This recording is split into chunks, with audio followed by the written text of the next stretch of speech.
네, 안녕하세요. 주식은 역시 기리기리세 기리씨입니다. 안녕하세요, 여러분들. 자, 오늘 증시는 오랜만에 상승하고 있습니다. 오늘의 뉴스는 어떤 게 있었는지, 그리고 오늘 저녁에 진짜 큰 뉴스가 오고 있는데 과연 그 CPI에서 얼마가 나와야지 우리 증시가 환호를 할지 그런 것들도 확인해 보도록 하겠습니다. 같이 공부하시죠. Let's get it!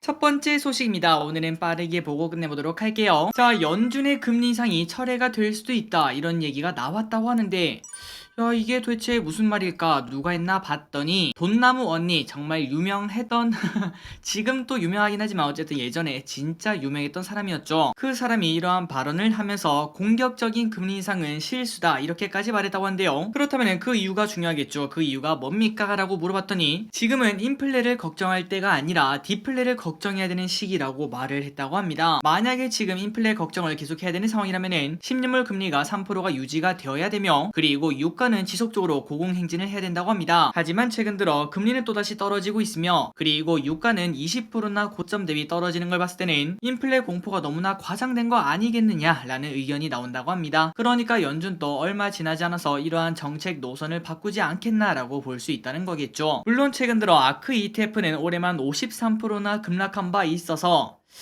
조금은 신뢰도가 안 가긴 합니다. 어떻게 보면은 이 돈나무 언니의 말이 야 진짜 옳다 이런 얘기가 나오려면은 본인이 운영하는 ETF의 성적이 꽤나 괜찮아야지 그 믿음이 올라간다고 볼 수 있는데, 하지만 최근 들어 조금 흐름이 좋지 않다 보니까 야 이 사람 말을 누가 믿냐 이렇게 말씀하신 분들도 많으실 거라고 생각합니다. 하지만 한 번 틀린 사람이 계속 틀리는 것도 아니고, 그리고 한 번 맞은 사람이 또 계속 맞는 것도 아니겠죠. 과연 이번에는 어떠한 결과가 나올지, 그리고 진짜로 디플레를 걱정할 때가 나올지 그런 것들도 관심 있게 보시면 좋을 것 같습니다. 다음입니다. 마이크론 공장이 정전이 되었다는 소식이 어제 오후에 나왔습니다. 그래서 우리가 여기서 조금 볼 게 있는데요. 일단 우리가 봤을 때 보통 마이크론 공장이 불이 났다 그러면 악재일까요, 호재일까요? 당연히 악재라고 볼 수 있습니다. 뭔가 피해를 봐도 당연히 봤을 거라고 볼 수 있으니까요. 그리고 실제로도 피해를 받고 일주일 정도 더 이어질 수 있다, 이런 얘기가 나온다고 하는데, 하지만 그 와중에 정말 당황스럽게도 마이크론의 주가는 이렇게 올라가는 걸 체크할 수 있다고 합니다. 한번 그 이유를 보도록 할게요. 자, 어제 오후 마이크론 일본 히로시마 공장에서 가동이 멈췄다는 소식이 나왔습니다. 그 이유는 바로 정전이었는데요. 그로 인해서 글로벌 디램 업체들의 주가가 좋은 흐름을 보여주고 있습니다. 그 이유가 뭘까요? 맞습니다. 공장이 멈추면은 공급이 줄어들게 되고, 그 다음에 수요와 공급의 법칙에 따라서 공급이 줄어들면은 당연히 가격이 올라가지 않겠습니까? 그 수혜를 볼 수 있다라는 전망이 나온다는 거겠죠. 그리고 일단 이 정전이 왜 생겼나 봤더니 악천후로 인해서 생겼으며 일주일 정도는 공장 축소 가동이 이어질 것으로 보인다고 합니다. 그러니까 생각보다 야 이거 큰 피해 아닌가라는 생각이 나온다고 하는데요. 하지만 조금 정확하게 보자면은 글로벌 공급에 미치는 영향은 미미하다고 합니다. 이번 피해는 글로벌 디램 공급의 5%도 아닌 2% 정도밖에 안 된다고 하니까 그렇게 모두가 행복할 만한 일은 아니다라고 볼 수 있다는 거겠죠. 하지만 지금같이 반도체 시황이 안 좋을 때는 이러한 작은 호재도 매우 중요하다고 볼 수 있습니다. 그렇기 때문에 전 세계 반도체가 조금 반등하는 걸 확인할 수 있고, 그리고 그 와중에 불난 공장을 가지고 있는 마이크론은 왜 올랐나 봤더니 일단 방금 전에 봤다시피 그렇게 피해가 크지 않은 걸 확인할 수 있고, 그리고 이걸 바탕으로 앞으로 디램 가격이 올라가면은 당연히 그 수에도 마이크론이 볼 수 있다, 이러한 기대감을 받는다고 합니다. 그러니까 뭔가 우리 입장에서는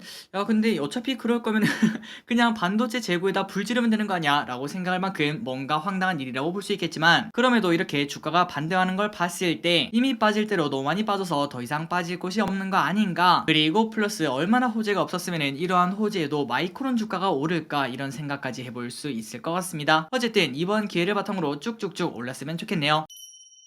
다음입니다. 반도체 관련된 소식 보도록 하겠습니다. 삼성전자 디램 매출 감소세, 가장 가슴 아픈 소리겠죠. 한번 내용을 보도록 할게요. 삼성전자의 메인 사업인 디램 매출이 2개분기 연속 감소를 했다는 소식입니다. 그런데 그 와중에 올해 1분기 디램 점유율은 42.7%로 1위를 유지했다고 하는데요. 그 말인즉슨 그냥 전체적인 시장이 조금 작아졌구나 라고 생각을 해볼 수 있고, 그런데 그 안에서 삼성전자의 입지는 또 단단하구나 라는 생각을 해볼 수 있습니다. 어쨌든 이런 흐름이 나타난다는 것은 결국 매출이 떨어진다는 소리고, 최근 들어 삼성전자 주가가 쭉쭉 미끄러졌던 게 이해가 가는 것 같은데요. 하는데요. 그러나 이 와중에 방금 전에 봤다시피 점유율은 지켰다는 것은 당연히 의미가 있을 것 같습니다. 그 말인즉슨 반도체 디램 시장만 좋아지면은 전부 다 또 좋아진다는 소리니까요. 그리고 그 안에서 2등인 하이닉스의 매출을 봤더니 당연히 줄었습니다. 그리고 그 와중에 점유율은 3%가 줄어서 27.1%까지 내려왔다고 하는데요. 이 부분은 조금 아쉽다고 볼 수 있고, 그럼에도 아직까지 점유율 2등은 지키고 있다고 합니다. 하지만 3등과의 차이는 조금 줄어들었다고 하니까 빠르게 하이닉스도 분발해서 이러한 차이를 또 벌렸으면 좋겠네요. 어쨌든 이러한 뉴스를 봤을 때 지금 현재 삼성전자 주가가 빠지는 게 삼성전자가 못해서가 아니라 단순히 디램 사업 환경이 조금 안 좋구나, 결국 그게 좋아지면 또다시 좋아지겠구나, 이런 생각을 해볼 수 있습니다. 다음입니다. 오늘이 드디어 CPI 발표일. 아마도 많은 기분들이 도대체 CPI가 뭔데 우리를 이렇게 힘들게 하나 라고 말씀하실 것 같은데요. 자, 오늘 9시 반에 CPI가 발표가 됩니다. 만약 여기서 9.0%가 넘게 나오면은 지난달에 있었던 것처럼 시장의 충격이 또 있을 거다, 이러한 얘기가 있다고 하는데요. 그러니까 오늘 저녁 9시 반에 딱 발표되는 CPI가 딱 8. 몇이 나오면은 야, 오케이, 선방했다 라고 볼 수 있다는 의미가 됩니다. 그리고 이번 주에 들어서 증시도 이틀 정도 조정을 받고 오늘 조금 상승하고 있는데 어느 방향이든 긍정적이라고 생각을 해볼 수 있습니다. 나쁘거나 보통으로 나오면은 선반영이라고 볼 수 있고요. 그리고 좋게 나온다면은 야, 이게 웬일이냐 라고 생각도 해볼 수 있겠죠. 그리고 내일은 옵션 만기일, 이틀 뒤는 미국의 옵션 만기일이니까 이제는 하락을 마무리하고 상승 추세를 조금씩 잡아줬으면 좋겠습니다. 다음입니다. 미국에도 찌라시가 있어요. 오늘 저녁 CPI 발표를 앞두고 가짜 보고서가 시장에 돌면서 미국 증시가 출렁였다고 합니다. 무려 CPI가 방금 전에 봤죠. 9%가 넘으면 문제가 있다, 이런 얘기가 나왔었는데 10.2%로 급등했다는 찌라시가 나왔다고 하는데요. 지금 현재 예상은 8.8이기 때문에 엄청나게 높게 나왔다는 걸 확인할 수 있고, 그리고 이 찌라시 때문에 실제로 미국 증시가 출렁였다고 합니다. 그래서 어제 미국 증시는 잠시 하락을 했다가 다시 또 반등을 했다고 하며, 우리나라 증시도 아니고 미국이 출렁거릴 만큼 그만큼 미국의 CPI가 진짜 중요한 거를 우리가 확인할 수 있습니다. 다음입니다. 국제유가는 계속 낮아지는 중. 최근 들어 국제유가가 왼쪽에 딱 보시면 아시겠죠? 엄청나게 뚝뚝뚝 떨어지고 있습니다. 고점 대비 20% 넘게 하락한 걸 확인할 수 있죠. 그 말인즉슨 야, 이제 인플레 좀 잡히겠다, 이런 생각도 해볼 수 있고, 그리고 처음에 봤던 돈나무 언니의 얘기처럼 이제 인플레 공포가 너무 과도한 거 아닌가라는 생각도 동시에 볼 수 있을 것 같습니다. 어쨌든 유가가 또 8%나 급락했다고 하는데 그 이유가 뭔가 봤더니 얼마 전에 경기 침체 걱정에 급락했던 국제유가가 지속적인 하락세를 나타내고 있습니다. 어느덧 WTI는 4월 11일 이후 최저치를 찍었고 브렌트유도 3개월 만에 최저치를 찍었다고 하는데요. 그렇다면 이렇게 하락한 이유가 뭔가요? 라고 물어봤더니 코로나 재확산 걱정 때문에 결국은 또 전세계가 좀 움직임이 둔화되지 않겠나, 이러한 걱정이 나온다고 합니다. 그리고 달러 강세, 경기 침체 등의 이유가 동시에 있다고 하네요. 그러니까 최근 들어 우리나라에서 확진자가 늘어난다는 뉴스 매일매일 다루고 있습니다. 그리고 그 중간에는 바로 BA5 바이러스가 있다고 하는데요. 이 바이러스가 그렇게 전염력이 높다고 하죠. 그런데 이게 우리나라만 도는 게 아니라 전 세계적으로 돌고 있다고 하니까 전 세계가 지금 조금 움츠러드는 거 아닌가라는 생각을 해볼 수 있습니다. 그러다 보니까 코로나 관련주가 쭉쭉 올라오고 여행 관련주가 빠지는 흐름이 나타나는데, 하지만 저희들의 개인적인 생각으로는 이게 진짜 마지막으로 리오프닝을 매수할 기회가 아닐까라는 생각은 같이 해볼 수 있겠네요. 다음입니다. 유류세 인하가 더 될 때 국회를 중심으로 이야기가 나오던 유류세 인하폭 확대 논의가 대통령의 언급으로 힘이 실리고 있다고 합니다. 지금 또 이미 유류세 인하를 꽤나 한 걸 알고 계실 거라고 생각해요. 법정 최대 한도 37%까지 한 걸 확인할 수 있는데 그 말인즉슨 더 이상 인하를 할 수가 없다는 소리입니다. 고로 추가로 인하를 하려면은 유류세 인하 법정 최대폭을 늘려야 되는데 이거를 하겠다는 의미가 된다는 거겠죠. 그래서 방금 전에 봤다시피 지금 현재 WTI 가격도 좀 많이 내려오고 있고, 그리고 이러한 유류세 인하 이런 얘기도 나오다 보니까 유가는 조금 잠잠해져서 다시 1,900원, 1,800원 여기까지 돌아갈 걸 생각을 해볼 수 있습니다. 다만 이러한 정책이 근본적인 해결이 되는 건 아니겠죠. 그렇기에 물가를 진정시킬 수는 없고 그냥 우리의 고통을 조금 덜어주는 그 정도의 용도밖에 되지 않는다고 합니다. 결국은 고유가를 잡으려면은 오늘인가요? 바이든이 이제 사우디로 떠났는데 거기서 좋은 결과 있기를 좀 바라야 된다고 볼 수 있겠죠.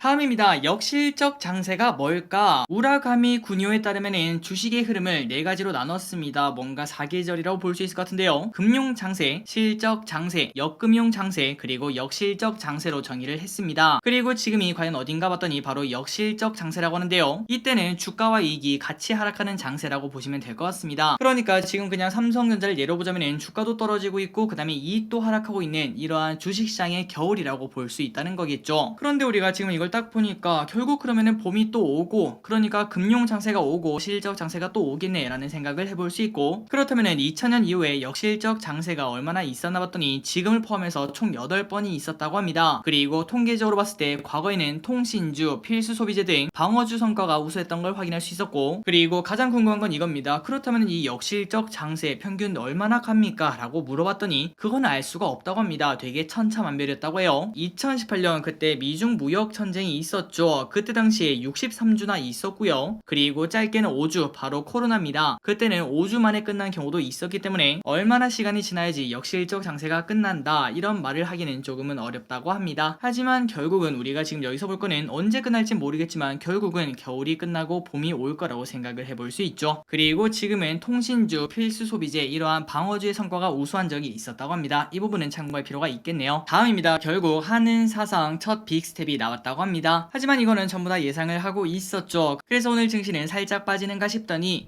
야 이거 불확실성 완화 아니냐 이러한 얘기가 나오면서 증시가 올라가는 걸 확인할 수 있었습니다. 예상했던 한은의 빅스텝이 나왔습니다. 그래서 8년 만에 연 2.25%의 금리를 달성했으며, 그리고 4월, 5월, 7월 3번 연속 금리를 올리면서 3연속 인상의 기록도 세웠다고 합니다. 그리고 이창용 한은 총재는 한미 간 금리 역전 후 격차가 벌어질수록 환율 급등을 부를 수 있다며, 만약 그렇다면 큰 타격을 받을 수 있다 이러한 뉘앙스로 말을 했다고 하네요. 그렇기 때문에 이렇게 빅스텝을 한 걸 확인할 수 있고, 그리고 추가적인 인상도 충분히 있을 거다라고 볼 수 있을 것 같습니다. 그래서 결국은 이제 한은이 올해 연말까지 계속 금리를 0.25씩 계속 올린다면은 3%까지 올라갈 것으로 현재 전망이 된다고 하는데요. 그러니 기분들이 대출을 받거나 아니면 예금을 할 때 이런 부분은 참고하시면 좋을 것 같습니다. 다음입니다. 4차 접종 확대, 거리두기 검토. 정부에서 백신 4차 접종 대상자를 60세 이상에서 50대 및 그리고 18세 이상 기저질환자로 확대를 했다고 합니다. 그만큼 상황이 안 좋다는 소리겠죠. 그리고 정부는 대상 국민들의 백신 접종을 강력히 권고한다고 강조를 했다고 합니다. 다만 우리의 가장 큰 걱정이라고 해야 될까요? 거리두기가 가장 걱정이 될 것 같은데, 아직까지는 거리두기 의무화 조치는 시행하지 않고 중대한 변화가 만약에 생긴다면 그때 검토하겠다는 입장을 가지고 있다고 합니다. 그러니 자영업자분들은 조금 한숨을 돌렸다라고 볼 수 있겠네요. 다음입니다. 현대차 주가가 슉슉 상승. 공급난, 노조 파업, 화물연대 파업 등의 악재가 가득한 현대차가, 하지만 그 와중에 슬금슬금 올라서 결국은 120에선을 뚫고 올라가는 걸 확인할 수 있습니다. 그 이유는 바로 실적이 좋을 것이다 이러한 전망이 나온다고 하는데요. 역시 실적은 깡패라고 볼 수 있을 것 같습니다. 이러한 악재 와중에도 주가가 상승하는 걸 확인할 수 있고, 그리고 더 중요한 거는 앞으로의 실적도 성장한다는 그러한 뷰가 정말 많다고 합니다. 그 근거는 바로 하반기도 글로벌 전기차 점유율이 확대될 것이다 이러한 예상 때문이라고 하는데, 과연 현대차 어디까지 올라갈 수 있을지, 개인적으로는 현대차, 기아가 지금같이 매력적인 자리에서 안 사면 도대체 언제 살 수 있을지 잘 모를 정도로 매우 매력적이라고 생각을 하고 있습니다. 한번 여러분들 꼭꼭꼭 공부해보시기 바랍니다. 다음입니다. 토레스 딱 기다려라. 현대차에서 토레스를 의식했는지 오늘 투싼의 연식 변경 모델 2023 투싼을 출시를 했다고 합니다. 요즘 들어 가성비가 좋은 토레스가 나오자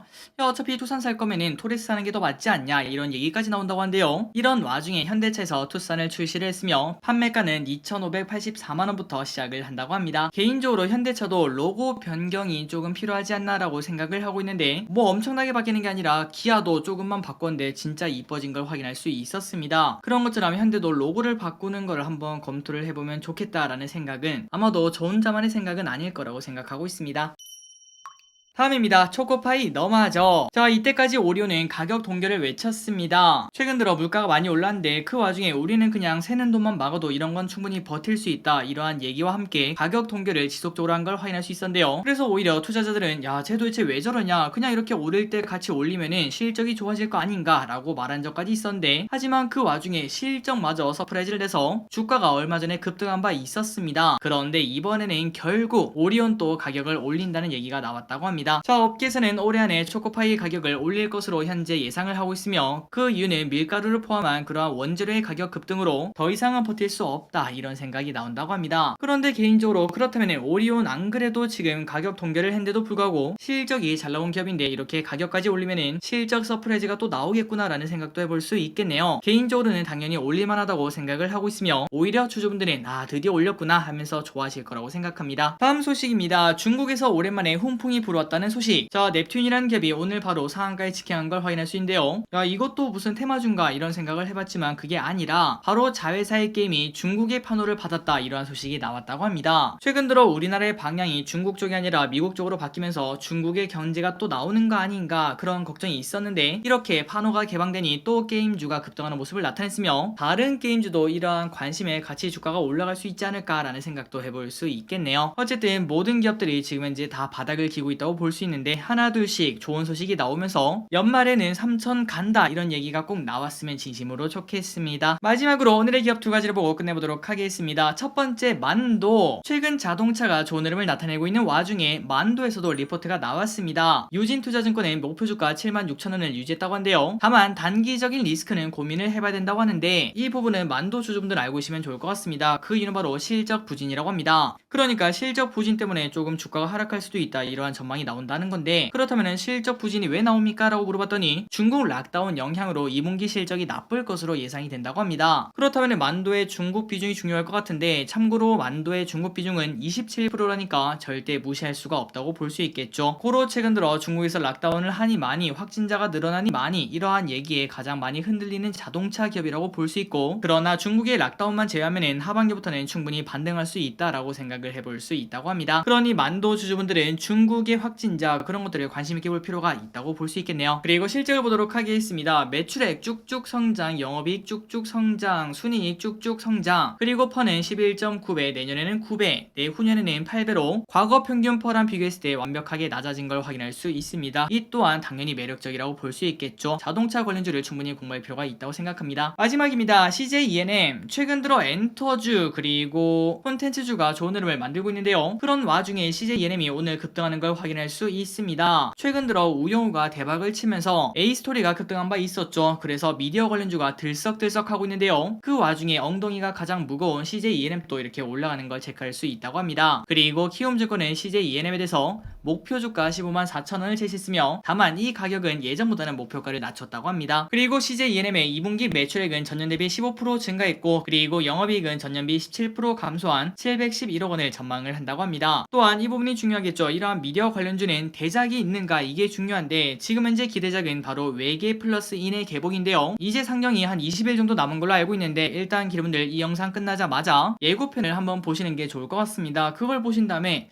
야 이거 좀 괜찮을 것 같다 이런 생각이 든다면은 CJ ENM 충분히 공부해볼 필요가 있고 만약에 야 이거 안 될 것 같은데 라는 생각이 든다면은 다른 미디어주로 눈을 돌릴 필요도 있다고 볼 수 있겠죠. 그런데 아마도 여러분들이 딱 보시면은 야 이게 재밌을까 이게 성공할 수 있을까 이러한 걱정이 분명 나올 것 같은데요. 하지만 감독이 무려 타짜, 암살, 전우치 이러한 쟁쟁한 영화를 만든 감독이라고 합니다. 야 진짜 이 영화 재미없을 것 같은데 그런데 감독 때문에 볼 수밖에 없다 이러한 평가까지 나온다고 합니다. 과연 이번에도 성공할 수 있을지 그리고 이거 말고도 다른 것들도 정말 많다고 볼 수 있겠죠. 그런 것들도 충분히 공부할 필요가 있다고 생각합니다. 다음으로 실적을 보도록 하겠습니다. 일단 실적 전망을 봤을 때 쭉쭉쭉 성장을 하고 있습니다. 그 와중에 올해 퍼 13, 내년 퍼 10, 내후년 8.8 미디어 관련주가 퍼가 10 아래로 떨어진 거는 조금은 이상하다고 볼 수 있겠죠. 실적 성장에 따라서 당연히 주가도 올려야 된다고 볼 수 있습니다. 자 오늘 공부 여기까지 끝내보도록 하겠습니다. 항상 이렇게 같이 공부해서 진심으로 감사합니다. 지금까지 기리셨습니다. 빠이요.